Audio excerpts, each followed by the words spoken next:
नमस्कार। मेरे channel super प्रदर्शक में आप लोग का बहुत बहुत स्वागत है। जैसा कि आपने देखा, उत्तर प्रदेश में शिक्षा की जागरूकता को लेकर के मेरे चैनल के माध्यम से छोटा सा प्रयास किया जा रहा है, जिसमें मैंने लखनऊ जनपद के कुछ अशासकीय सहायता प्राप्त विद्यालयों का निरीक्षण किया और उनमें कुछ समस्याएं निकल कर के आईं। आज उत्तर प्रदेश में चुनावी दौर शुरू हो चुका है और इसी क्रम में मैंने सोचा कि क्यों ना चल के कुछ से राजनीतिक पार्टी के प्रवक्ताओं से बात करी जाए और जो समस्याएं हैं आने वाले चुनावों में वो किस प्रकार से शिक्षा व्यवस्था में क्या सुधार करना चाहेंगे, तो उसको लेकर के आज मैं हाजिर हो चुका हूँ समाजवादी पार्टी के प्रवक्ता डॉक्टर आशुतोष वर्मा, जो कि मेरे साथ जुड़े। डॉक्टर साहब, पहले तो नमस्कार, आपका मेरे चैनल सुपर पर स्वागत है। बहुत बहुत धन्यवाद आपका। मैं आज आपसे शिक्षा के बारे में बात करूंगा। राजनीतिक स्तर पर सभी लोग बात करते हैं, जी। तो पहले तो मैं ये जानना चाहूँगा कि चुनाव का दौर शुरू हो चुका है, आपकी पार्टी शिक्षा के क्षेत्र में किस प्रकार का बदलाव लेकर के आने जा रही है, कुछ उसके बारे में बताना चाहेंगे? देखिए, विगत 5 वर्षों में जिस प्रकार से शिक्षा का गिराव हुआ है, ये हम सब ने देखा है। और मैं राजधानी लखनऊ में हूँ और लगभग लगभग जितने भी परीक्षार्थी रहते हैं, जितने भी आवेदक रहते हैं अलग अलग परीक्षाओं के, उनका अगर कहीं विरोध प्रदर्शन होता है तो लखनऊ उसका केंद्र रहता है। और 5 साल में मुझे लगता है कम से कम ऐसे 20 ऐसे परीक्षाएं हैं, जो चाहे वो सब ऑर्डिनेट लेवल की हो, चाहे सहायक शिक्षक भर्ती की हो, चाहे असिस्टेंट प्रोफेसर प्रोन्नति की हो, 69,000 भर्तियों की हो, या यूपीपीसीएल की हो, सबके पर्चे पर्चे लीक हो रहे हैं। इस बात को समझना चाहिए सरकार को कि जो विद्यार्थी लगातार एक आशाओं के साथ फॉर्म भरता है, बड़ी मुश्किल से वो उसका फॉर्म एक्सेप्ट होता है, और जब वो परीक्षा केंद्र में जाता है, अभी हाल ही में आपने परीक्षा केंद्र में देखा कि लोग रात में सड़कों में सोए हैं, कहीं जिसको जगह मिली, और सुबह जब पता चलता है कि पेपर लीक हो गया है, तो उसके साथ उसका मनोबल भी गिरता है और उसके साथ उसकी बहुत सी आशाएं टूट जाती हैं। पिछली सरकारों ने जो ये 5 साल की गुजरी है, इसने इस पे एक भी काम नहीं किया है। ये ज़रूर आश्वासन दिया है कि हम शिक्षा में नया करेंगे, नया कदम लगेंगे, लेकिन ये एक चुनावी भाषण की तरीके से और जुमले की तरह साबित हुए हैं। समाजवादी पार्टी के एक ऐसे नेता जिनको अखिलेश यादव के नाम से आप लोग जानते हैं, उन्होंने शिक्षा के क्षेत्र में जो बहुमूल्य पर चेंजेस किए थे, उसको आज भी लोग याद कर रहे हैं। कन्या विद्याधन के नाम पे उन्होंने 30,000 रुपये लड़कियों को दिए थे कि आपकी कहीं शिक्षाएं खत्म ना हो जाएं। लखनऊ के अंदर ही उन्होंने व्यवसाय के लिए जो बच्चे अप्रेंटिस करते हैं, जो ट्रेनिंग करके आते हैं पढ़ के अलग अलग इंस्टीट्यूशन के, उसके लिए HCL, सैमसंग ऐसी जैसे कि इंस्टीट्यूट की व्यवस्था करी। तो मुझे लगता है कि जो प्रोग्रेसिव नेता है, जो प्रोग्रेसिव लीडर है, वही इसकी बात कर सकता है। अन्यथा आप देख रहे हैं लगातार लोग लाठियां खा रहे हैं। 5 कालिदास के मार्ग में जब वो नौकरी और रोजगार के लिए जाते हैं, जब वो अपनी शिक्षा की बात करते हैं, तो उनकी दरकिनार कर दिया जाता है। तो ये एक अपने आप में बहुत सोचने वाली बात रही है। 2012 में अखिलेश यादव जी उत्तर प्रदेश में एक युवा नेता के तौर पर मुख्यमंत्री बने। जी। तो अगर 2012 से 2017 के समय अंतराल में देखा जाए, जो उनका कार्यकाल रहा, तो शिक्षा के क्षेत्र में जैसे बोला कि इन्होंने बहुत बदलाव करने की कोशिश करी, लेकिन उतने बदलाव नहीं देखने को मिले जो एक उनसे एक्सपेक्टेशन करी जा रही थी एक युवा नेता के तौर पे, और बाहर से विदेश से पढ़ के भी आए थे। देखिए, मुझे लगता है कि थोड़ा शोध और करना चाहिए। यूनिसेफ यूनिसेफ की जो 2015 की वार्षिक रिपोर्ट थी, उसमें ये रिपोर्ट में ये नाम बकायदा लेके लिया गया था कि भारत के उत्तर प्रदेश में राज्य में समाजवादी सरकार ने एक उल्लेखनीय काम किया और सराहना की थी। जिस प्रकार से हम लोग ने शिक्षा के मामलों में काम किया, घर घर से बुला ला के बच्चों को लाया, मिड डे मील की स्थिति खराब थी उसको वापस लेके आए, शिक्षा में नए नए इंस्टीट्यूट का डेवलपमेंट कराया, पुराने इंस्टीट्यूट को वापस रीडेवलप कराया, 11 नए मेडिकल कॉलेज एक ही साल के अंदर बनाए गए। तो ये अपने आप में बड़ी चीज़ थी। जो प्रोफेशनल स्टडीज़ में उसके समय पे उत्तर प्रदेश ने 2012 की 17 में नए आयाम दिए थे। और यूनिसेफ कोई बायस संस्था नहीं होती है, विश्व की बहुत बड़ी संस्था होती है, और किसी प्रदेश के मुख्यमंत्री का नाम लिख के उसकी सराहना करना मुझे लगना अपने आप में एक बहुत बड़ी चीज़ थी। आपके मुताबिक देश और प्रदेश में शिक्षा का स्तर अभी करंट में क्या है, और सही मायनों में आपके अनुसार क्या होना चाहिए? देखिए, ये बहुत बड़ी चीज़ है कि हम जब भी किसी सरकार को परखते हैं, तो मेरा मानने में वो 3 तरीक़ों से परखना चाहिए। नंबर 1 स्वास्थ्य, नंबर 2 शिक्षा, और नंबर 3 जो समाज में रहने वाले लोगों के उनके जीवन यापन में सरलता आनी चाहिए, मूलभूत बदलाव आना चाहिए। तो स्वास्थ्य में हम सब ने देखा कि उत्तर प्रदेश ने पिछले साल और इस साल भी कोविड में किस तरीके से महामारी झेली। लोग ऑक्सीजन के लिए तड़पे, लोग बेड नहीं मिल पा रहा था, और उसके साथ क्या क्या हुआ मैं बोलना नहीं चाहूँगा। मुझे लगता है कि वो अपने आप में एक दर्दनाक तस्वीर थी। हम सब लोगों की रूह कांप जाती है जब हम लोगों ने देखा शिक्षा के स्तर में। मैं अभी भी गया था कुछ दिन पहले, यहाँ पे एक धरना स्थल है एल्डिगो गार्डन, जिसमें कम से कम 20 से 25 हज़ार छात्र छात्राएं जिनको लाठियों से मारा गया है, वो सिर्फ ये कह रहे थे कि हमारे यहाँ जो पेपर हुए हैं उनको लीक करते जा रहे हैं, आप लगातार भर्तियां नहीं दे रहे हैं, किस तरीके से हम आगे भविष्य देखेंगे। तो शिक्षा अगर जब अपने आखिरी स्तंभ पे नहीं पहुंचती तो बेरोजगारी का नाम ले लेती है। और बेरोजगारी की स्थिति इतनी है कि भारतीय जनता पार्टी के नेता ये बताते नहीं भूलते हैं कि पुरानी सरकारों में कितनी बेरोजगारी थी और हमारी समय में बेरोजगारी कितनी थी, जबकि एक्चुअल में वो नहीं था। एक्चुअल में वो अपने डाटा को चेंज करके बताते हैं। तो मुझे लगता है कि अगर स्वास्थ्य और शिक्षा में हम काम कर ले जाएंगे तो सरकारें बहुत आगे जाएंगी और प्रदेश बहुत आगे जाएगा। आपके अनुसार जो शिक्षा का बजट है जी। वो कहीं और अच्छा नहीं होना चाहिए? क्योंकि मेरा ऐसा मानना है कि अ, यदि देश का बचपन शिक्षित होगा तो ही देश आगे बढ़ेगा। देखिए, किसी भी देश के लिए, किसी भी समाज को आगे बढ़ने के लिए शिक्षा ही मूलभूत चीज़ होती है। बाबा साहब भीमराव अम्बेडकर ने बोला था कि अगर शिक्षित हो जाओगे तो मनुष्य बन जाओगे, अगर शिक्षित नहीं हो पाओगे तो मनुष्य के लायक भी नहीं रह जाओगे। और वो शिक्षा का ही अधिकार था, राइट टू एजुकेशन था, जिसने आज मध्यम वर्गीय, दलित, पिछड़े और शोषित वर्गों को यहाँ तक आ गया है। एक समय हुआ करता था जब इन लोगों को पास अपने अधिकारों को ज्ञान नहीं था, अपने लोगों को ज्ञान नहीं था, और आज उसी की वजह से आज ये है कि हम यहाँ बात कर सकते हैं। तो मुझे लगता है कि शिक्षा एक ऐसी नींव होती है, वो जितनी मजबूत करेंगे ये इमारतें उतनी ही आगे बुलंद हो जाएंगी। आज प्रदेश में विद्यालय तो बहुत हैं, लेकिन विद्यालय कहीं ना कहीं या तो वो शादी ब्याह का घर बन के रह गए हैं या वो सरकारी भवन बन करके रह गए हैं। शिक्षकों की भारी कमी है विद्यालयों में अभी तक जो मैंने देखा है, और जो हैं उन पर शिक्षा से ज़्यादा कहीं अन्य कामों का भार ज़्यादा है। इस पर आपकी व्यक्तिगत टिप्पणी क्या है? देखिए, मेरा ये मानना है कि ये व्यवसायीकरण जो शिक्षा का हो रहा है ये अपने आप में खतरनाक है। हमारे पास पब्लिक सेक्टर्स में अगर देखा जाए तो बहुत बड़े तादादों में हमारे पास प्राइमरी विद्यालय, प्राथमिक विद्यालय, junior high school, inter colleges हैं, डिग्री कॉलेजेस हैं जो मान्यता प्राप्त हैं, लेकिन उनकी स्थिति बद से बदतर हो गई हैं। शिक्षकों की पोस्टिंग नहीं हो रही है, पोस्टिंग हो रही है तो संविदाओं पे पोस्टिंग हो रही है, उनके भी जीवन यापन के लिए परेशानी हो रही है। और आपने बिल्कुल सही कहा, शादी ब्याह या छोटी मोटे प्रोग्राम के लिए उनको व्यवसायीकरण किया जा रहा है। तो कहीं ना कहीं चुनौतियाँ बहुत बड़ी हैं, क्योंकि अगर हम शिक्षा के मंदिर को हम उसको एक व्यावसायिक केंद्र बना देंगे तो डेफिनेटली ये बात तो सही है कि शिक्षा पाने वाला व्यक्ति कहाँ जाएगा। इसी वजह से, और कोरोना काल ने ये साबित भी किया कि जब शिक्षा के लिए कोई जा नहीं पा रहा था तो लोगों ने अपना मोड चेंज करके ऑनलाइन मोड पे आ गए, लेकिन उसका भी व्यवसायीकरण कर लिया गया। और सरकार के बड़ा मतलब ये खेद वाली बात है कि सरकार ने उस पर एक स्टेप भी नहीं उठाया। आज भी मैं जान रहा हूँ पिछले 2 सालों से बच्चे स्कूलों में नहीं जा रहे हैं, लेकिन स्कूल की फीस 3 गुनी 4 गुनी वैसे ही आ रही है। और पता नहीं वो कौन शिक्षा माफिया हैं जो सरकार के ऊपर दबाव डाल रहे हैं, भारतीय जनता पार्टी के ऊपर दबाव डाल रहे हैं, जो अगर फीस भी ना लाएं तो ऑनलाइन बच्चों का रजिस्ट्रेशन कैंसिल हो जाता है, उनके पास क्लास के नोटिफिकेशन नहीं आ रहे हैं। ये अपने आप में बड़ी चीज़ है, और मुझे लगता है अभिभावकों का बहुत बड़ा संघ मिलने भी गया था, लेकिन कोई सुनवाई नहीं हुई सरकार में। क्योंकि भारतीय जनता पार्टी को शिक्षा से मतलब नहीं है। भारतीय जनता पार्टी को मतलब है कि कैसे हम नाम बदल दें, कैसे हम रंग बदल दें, और कैसे हम दूसरों को चोर कह के उल्टा सीधे बातें करके उनको नीचा दिखाने की कोशिश करें। तो ये अपने आप में सोचनी बात है, और मुझे लगता है कि आगे आने वाली सरकारों को भी, और चाहे वो समाजवादी पार्टी की सरकार हो चाहे किसी भी सरकार होती है, अगर आप शिक्षा पर ध्यान नहीं देते तो आप समाज का मूलभूत बदलाव नहीं कर सकते हैं। मैं आपसे दूसरा क्वेश्चन करूंगा ड्रॉप आउट के मामले में। जी। अगर भारत के नज़रिए से देखा जाए तो उत्तर प्रदेश में जो प्राथमिक वर्ग है वो 1 नंबर पर आता है ड्रॉप आउट में।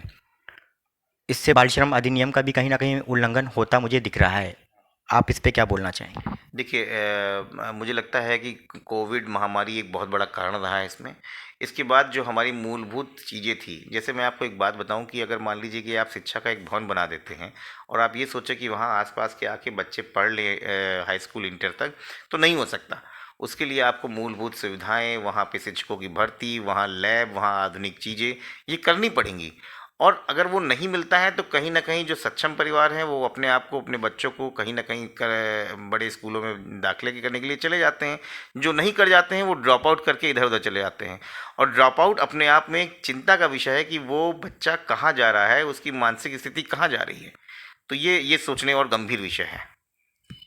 अ, जैसा कि अभी तक हमने देखा है कि कक्षाओं में छात्रों की संख्या तो बढ़ती चली जा रही है जी। और सिर्फ बच्चों के जो छात्रों की संख्याओं के अनुपात में जो हमारे पास शिक्षक हैं उनकी संख्या बहुत कम पड़ रही है। आगे आने वाले टाइम पर इसमें किस प्रकार का बदलाव समाजवादी पार्टी करना चाहेगी अगर वो इलेक्शन जीत करके आगे आते हैं तो? देखिए, अखिलेश जी ने बहुत साफ बोला है और शिक्षा के प्रति बड़े संवेदनशील है। वो कोई खुद शिक्षित हैं, देश में और विदेश में उन्होंने बड़ी डिग्रियां हासिल की हैं। वो जानते हैं शिक्षित व्यक्ति का क्या महत्व होता है। हम ये बात को सुनिश्चित करते हैं कि जितने भी प्राथमिक विद्यालय हैं, इंटर कॉलेजेस हैं, डिग्री कॉलेज हैं, उसमें सही तरीके से वहाँ पे परमानेंट पोस्ट निकाल के शिक्षकों की भर्ती की जाएगी, जिसमें सभी तरीके से नियम का पालन हो। और ये भी सोचा जाएगा कि ये संविदा वाला काम जो है, देखिए संविदा एक बहुत खतरनाक चीज़ है। ये अपने आप में जो आरक्षण का विरोध करता है, ये अपने आप में उन लोगों को जो बच्चे पढ़ के आगे शिक्षक बनना चाहते हैं, अपना कैरियर बनाते हैं, उनके लिए भी बड़ा विरोध है। तो अखिलेश जी ने सब कहा है कि हम सभी विश्वविद्यालयों में, सभी इंटर कॉलेजेस में शिक्षा के प्रॉपर तरीके से वैकेंसीज निकाल के उनको रेगुलेट करेंगे और एक बार फिर से हम वापस उसी यूनिसेफ से की लेवल का हम काम करेंगे और हम दिखाएंगे कि समाजवादी पार्टी की सोच एक नई हवा और नई सपा की तरीके से आएगी। 2012 से 17 के कार्यकाल में समाजवादी पार्टी ने कहीं ना कहीं शिक्षकों की भर्ती तो करी, लेकिन उस पर भी कहीं ना विवादास्पद तरीके में ही निपट करके रह गई। उस पर क्या बोलना है आपका? नहीं नहीं, मुझे लगता है कि इस पे आप थोड़ा देखिए। सबसे ज़्यादा अगर शिक्षकों की भर्ती की गई हो पिछली 3 पूर्ववर्ती सरकारों में, समाजवादी पार्टी सरकार में नहीं है। इनफैक्ट जब 2017 में भारतीय जनता पार्टी की सरकार आई तो इसमें जो पहली भर्ती हो रही थी वो भी 2015 के निकाले हुए साक्षात्कार की भर्ती हो रही थी। भारतीय जनता पार्टी कोई भी एक ऐसी परीक्षा का नाम नहीं बता सकती है जिसमें उसने खुद उसने आवेदन निकाला हो और उनकी जो है भर्ती कर दी हो। भारतीय जनता पार्टी की स्थिति तो आप ये समझ सकते हैं कि किस प्रकार से भारतीय जनता पार्टी के शिक्षा मंत्री सतीश द्विवेदी जी ने ईडब्ल्यूएस का उल्लंघन करके अपने भाई को ही तैनात कर दिया। इससे ज़्यादा खतरनाक क्या हो सकती है? मतलब ये खुलेआम उल्लंघन हो रहा था। उसके पहले की शिक्षा मंत्री पे अनुपमा जायसवाल जो आती थी, उनके ऊपर क्या आरोप लगा था कि बच्चों के जूते, मोजे और जो किताबें मिलती थी उसका बड़ा घोटाला था, इसलिए वो हटाई गई थी। तो भारतीय जनता पार्टी की सरकार के अंदर शिक्षा और शिक्षा मंत्रियों का कोई मतलब नहीं है। वो भ्रष्टाचार से व्याप्त हैं और इसी की वजह है कि पिछले 5 साल में बेचारे शिक्षक या शिक्षकों की लड़ाई करने वाला शिक्षक संघ वो भारतीय जनता पार्टी से दूर हो गया है। अ, आप खुद कॉल्विन तालुकेदास कॉलेज के एक विद्यार्थी हैं और एक मैं आपसे यहाँ पे प्रवक्ता होने के नाते नहीं, एक ओल्ड बॉयज़ होने के नाते आपसे मैं सवाल कर रहा हूँ क्योंकि मैं भी कॉल्विन कॉलेज का ही पढ़ा हुआ हूँ। यूपी बोर्ड की दशा आपने देखी है। यूपी बोर्ड की बिल्डिंग बहुत जर्जर अवस्था में, मैंने उसको कवर किया था, लेकिन उस पर भी आपने किसी प्रकार की कोई टिप्पणी अभी तक नहीं करी क्योंकि आप तो खुद इस विद्यालय के छात्र रहे हैं। देखिए, पहले तो मैं बताऊं कि जहाँ तक कॉलिन तालुकेदार्स की बात है कि वो मेरा एक इमोशनल अटैचमेंट है। और मैं हाल ही में जो वहाँ पे यूपी बोर्ड की बिल्डिंग एक तो चेंज कर दी गई है। पहले जो यूपी बोर्ड की बिल्डिंग थी वो लाल गुंबद वाली बिल्डिंग थी जिस पे एक स्वाभिमान हुआ करता था, उसको हटा के जो आईएससी विंग है उसको कर दिया गया है। और उस आईएससी विंग पे जब मैं पहली बार गया तो मुझे बहुत दुख हुआ क्योंकि वो बहुत ही जर्जर हालत में थी। मैं विद्यालय के टीचरों से मिला, पुराने टीचरों से मिला, तो उनकी जो परेशानियां थी हमने सुनी। उसमें हमने वो एक ओल्ड बॉयज़ मीट भी करवाई थी। और मैं पहला व्यक्ति था जब मैंने वहाँ पे एक अनुदान देने का पहला स्वैच्छिक दिया। और 2000 कोविड के पहले वाले समय से मैंने ये सोचा कि 2 हाई स्कूल और इंटर के जो छात्र होंगे उनको एक छात्रवृत्ति योजना शुरू की जाए। तो अगर आप जाएंगे वहाँ पे तो पता करेंगे कि पहली बार ऐसा हुआ कि जब से ये विंग चेंज हुई तो मैंने प्रथम व्यक्ति जो हाई इंटर टॉप किया था उसको 10,000 की छात्रवृत्ति, जो हाई स्कूल में आया था उसको 5,000 की छात्रवृत्ति देके उसको एक हम लोगों ने सहारा देने की कोशिश की थी। इसके बाद हम लोगों ने एक ओल्ड बॉयज़ मीटिंग करके ये सोचा था कि वहाँ पे इस बिल्डिंग की जो भी स्थिति है, लैब हैं, उनको कोई ना कोई पुराना ओल्ड बॉयज़ आके उसकी मेंटेनेंस कराएगा, उसकी लैब डेवलप कराएगा। और इसकी बातें काफ़ी मीटिंग भी हुई थी, लेकिन उसके बाद कोविड का आ गया और कोविड के बाद से लगातार स्कूल बंद हैं, तो ये चीज़ें नहीं हो पाई हैं। मैं सरकार से मांग करता हूँ कि कॉल्विन तालुकेदार्स कॉलेज जो अपने आप में अंग्रेज़ों के समय भी बहुत रॉयल कॉलेज मांगा जाता था, उसकी इस दुर्गति से बचाएं। और खासकर यूपी बोर्ड जो उत्तर प्रदेश में से के नाम पे एक मेरे समय मुझे याद है जब मैंने एडमिशन लिया था 89 में, तो ये बोला था कि इंग्लिश मीडियम यूपी बोर्ड पढ़ने वाले सिर्फ 2 ही स्कूल होते हैं, उसमें एक यूपी बोर्ड हुआ, कॉलोनी तालुकेदार से होता था। तो उसकी जो रॉयल्टी थी, उसकी जो स्वाभिमान था, उसको वापस लौटाए, और जैसे ही कोविड ख़त्म होता है और हम लोग को मौका मिलता है, हम फिर से जाएंगे, हमसे जो बन पड़ता है हम उसको करेंगे। समाजवादी पार्टी की सरकार आती है और मेरे समझ जो भी चीज़ हो सकती हैं, मैं उनके समझ के लिए और उसकी स्वाभिमान को वापस लौटाने के लिए जी जान से लगूंगा। कोविड 19 महामारी की अवधि में विद्यालयों में ऑनलाइन शिक्षा का समावेश हुआ। गरीब व्यक्ति जो मूलभूत आवश्यकताओं के लिए दैनिक रोजी रोटी के लिए जूझ रहा है, उनके बच्चों को ऑनलाइन शिक्षा देने की क्या व्यवस्था की आपकी योजना है, आपकी पार्टी की? देखिए, ये सरकारों को सोचना पड़ेगा। आज की सरकार 5G की बात करती है, लेकिन आज भी हमारे दूर दराज में जो बच्चे ऑनलाइन को समझ ही नहीं पा रहे हैं, उनको तो पहले समझाना पड़ता है कि ऑनलाइन होता क्या है। फिर ऑनलाइन के लिए उनके गांव में नेटवर्क मिल जाए, उनके गांव में वो बिजली हो जो चार्जिंग से कम उनका फ़ोन भी चार्ज कर सके। उसके बाद उनका रजिस्ट्रेशन कैसे होगा, ये सुनिश्चित करना भी सरकार का ही काम था, क्योंकि ऑनलाइन कहना आसान होता है। आप मानिए कि किसी गांव के किसी प्राथमिक विद्यालय की कक्षा 5 में मान लीजिए 50 बच्चे हैं, तो आप ये मान के चलिए कि उस 50 में से 20 बच्चों के पास ही ऐसा फ़ोन है जिसमें स्क्रीन होती है, जिसमें टीचर आता है, जिसमें आवाज़ आती है। तो ये संभव तब होगा जब हम रूट लेवल पे कॉज करेंगे। हम क्यों नहीं ऐसी व्यवस्था बना सकते हैं कि जब प्रधानमंत्री मोदी जी की डिजिटल रैली होती है तो गाँव-गाँव में टीवियाँ लग जाती हैं, लेकिन बच्चों को पढ़ने के लिए कोई टीवी नहीं लग पाती, बच्चों को पढ़ने के लिए वहाँ पे मोबाइल नहीं मिल पाता है। तो हम क्यों नहीं कर सकते हैं? अगर हम मैं आपको इस बात को फिर बताता हूँ, अगर समाजवादी पार्टी सरकार 2013 में 18 लाख लैपटॉप बांट सकती है, तो वो मोबाइल भी बांट सकती है, वो टैबलेट भी बांटेगी, और ये सुनिश्चित करेगी कि कभी न कभी भविष्य में अगर इसकी ज़रूरत पड़े तो शिक्षा के लिए हर स्कूल के हर छात्र के पास वो डिजिटल डिवाइस हो, जिससे शिक्षा का कोई भी काम जो है वो रुक ना पाए। आपने लैपटॉप वितरण का जैसे अगर बात किया, तो लैपटॉप वितरण जो किया गया था वो इंटरमीडिएट तक बच्चों को समाजवादी पार्टी ने दिया था। बहुत प्रशंसनीय कार्य था, लेकिन आपको नहीं लगता कि लैपटॉप दे देने से पहले उनको प्रशिक्षण दिया जाता, उसके बाद लैपटॉप दिए जाते तो उसका कहीं यूटिलाइजेशन सही तरीके से होता? देखिए, आप ये देखिए, ये माननीय अखिलेश यादव की दूरदर्शी सोच थी कि इस पूरे विश्व में, मैं सिर्फ हिंदुस्तान की बात नहीं कर रहा हूँ, उत्तर प्रदेश का, पूरे विश्व की सबसे बड़ी डिजिटल ड्राइव माननीय अखिलेश यादव के दिमाग में थी। कोई सोच भी नहीं सकता था 2013 और 14 में कि कोई व्यक्ति जो है 18 लाख लैपटॉप बांट देगा। और लैपटॉप जब बांटता है, वो आज भी लैपटॉप चालू है। जितनी भी कोविड के समय की पढ़ाइयाँ हैं, जितनी भी कोविड के समय में कोविड की जानकारियाँ हैं, उसी लैपटॉप से आई हैं। हम ये मानते हैं तकनीकी शिक्षा हमको और बढ़ानी पड़ेगी, लेकिन वो लैपटॉप ही वो सहारा था जो उन 18 लाख बच्चों के चेहरे पे मुस्कान लाई है। हम ये आपको पूरा यकीन दिलाते हैं कि समाजवादी पार्टी की सरकार आएगी तो कई करोड़ के हिसाब से हम लैपटॉप फिर से बांटेंगे। हम चाहते हैं कि गांव के अंतिम व्यक्ति के पास भी वो चीज़ हो जो बड़े बड़े शहरों में और बड़े बड़े महलों में रहने वाले बच्चों के पास में है। तभी हम बुनियादी चीज़ों को पूरा कर पाएंगे, और ये सोच माननीय अखिलेश यादव के अंदर है, ये सोच समाजवादियों के अंदर ही हो सकती है। क्या शासकीय सहायता प्राप्त विद्यालयों में मैं गया हूँ, लखनऊ जनपद की मैं बात कर रहा हूँ, मैं शासकीय सहायता प्राप्त विद्यालयों की बात कर रहा हूँ।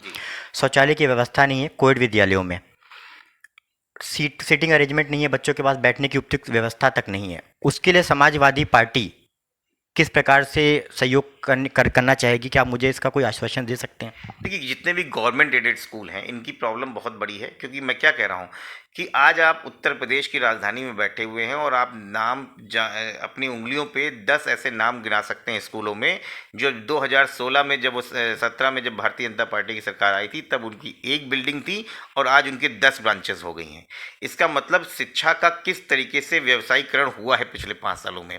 और उसी 5 सालों में जो अच्छे अच्छे इंटर कॉलेजेस थे, आपने कॉलोनी तालुकेदार का नाम लिया, आप उसकी स्थिति जानते हैं। शिक्षकों ने वहाँ पर जो है लगातार 5 साल आंदोलन किया है, लेकिन सुनवाई नहीं, क्योंकि उसमें एक बड़े नेता का आधिपत्य था। तो आप समझ सकते हैं कि भारतीय जनता पार्टी के अंदर वो सोच ही नहीं है कि वो शिक्षाओं को सरल करके और अपने गवर्नमेंट एडेड स्कूल को बढ़ा पाए, इसलिए दुर्दशा हुई है। हम तो बार बार कहते हैं कि पब्लिक सेक्टर यूनिट्स को अगर आप स्ट्रॉन्ग करेंगे तो आपका रोजगार भी आएगा, अंतिम व्यक्ति तक वो चीज़ें, वो सुविधा भी मुहैया होंगी। और ये सोच कहाँ से आ सकती है? ये सोच समाजवादियों की सोच है। समाजवादियों का मतलब ही है कि हम अंतिम व्यक्ति को उठा के सामने लेके आएँ। भारतीय जनता पार्टी ने तो व्यवसायीकरण कर दिया है। आप स्कूल का नाम लीजिए और आपके माध्यम से जो भी वे वीडियो देख रहे हैं वो खुद देख लें कि 2017 में जिस व्यक्ति ने समाजवादी भारतीय जनता पार्टी के करीब था, उसने अपनी एक की जगह 10 ब्रांच बना ली हैं, 10 की जगह 15 ब्रांच बना ली हैं, और उसी के बगल का इंटर कॉलेज हो या बेसिक विद्यालय हो, उसकी हालत बद से बदतर हो गई है। अगर सरकारें इस तरीके से करती रहेंगी तो एक बहुत बड़ी खाई पैदा हो जाएगी, एक गरीब और एक अमीर, और वो लगातार बढ़ती चली जा रही है। मध्यम वर्गीय टूट के हार गया है यहाँ पर। इस चैनल के माध्यम से, क्योंकि चुनाव निकट ही है उत्तर प्रदेश के अंदर, आप इस देश की जनता को क्या अपना मैसेज एक पार्टी के प्रवक्ता होने के नाते देंगे? देखिए, मैं आपके चैनल के माध्यम से, एक तो बहुत सराहनीय कार्य है, आपको मैं बहुत बहुत धन्यवाद करता हूं कि आपने एक छोटे से मुद्दे को, जो बहुत गूढ़ मुद्दा है, उसको आप पब्लिक प्लेटफॉर्म पे ले जा रहे हैं। इसके लिए बहुत बहुत मेरी तरफ से धन्यवाद। धन्यवाद। और मैं ये चाहूँगा कि इस प्रदेश की जनता को इस बार आकलन करना पड़ेगा कि आपको रंग बदलने वाली सरकार चाहिए, आपको नाम बदलने वाली सरकार चाहिए, आपको पोस्टर, बैनर और होर्डिंग पे लगने वाली सरकार चाहिए, कि आपको लैपटॉप बांटने वाली सरकार चाहिए, आपको कन्या विद्याधन देने वाली सरकार चाहिए, आपको गरीब, पिछड़े, दलित, इन सबको उठाने वाली सरकार चाहिए, और उन सब का नाम है अखिलेश यादव। मुझे लगता है कि एक ऐसे विजनरी लीडर के साथ आप खड़े होइए। एक बार आप सब लोग जाके साइकिल को आगे बढ़ाइए, क्योंकि साइकिल आपकी उन्नति की साइकिल है, ये प्रगति की साइकिल है, ये उत्तर प्रदेश की साइकिल है। जैसा कि आपने देखा कि समाजवादी पार्टी प्रवक्ता डॉक्टर आशुतोष वर्मा जी हमारे साथ में जुड़े हुए थे, और उन्होंने अपनी पार्टी की विचारधारा और हमारे जो भी सवाल थे शिक्षा से जुड़े हुए, उनका कहीं ना कहीं बहुत सही तरीके से एक जवाब भी दिया है। और मैं आपकी पार्टी को और अखिलेश जी को, समाजवादी पार्टी को धन्यवाद देता हूं कि आपने इतना हमें समय दिया अपना। और आने वाले चुनाव के लिए मैं और मेरा चैनल आपको हार्दिक शुभकामनाएं देते हैं कि आप इसी क्रम में आगे बढ़ते रहें। बहुत बहुत धन्यवाद आप सब लोगों का। Thank you so much.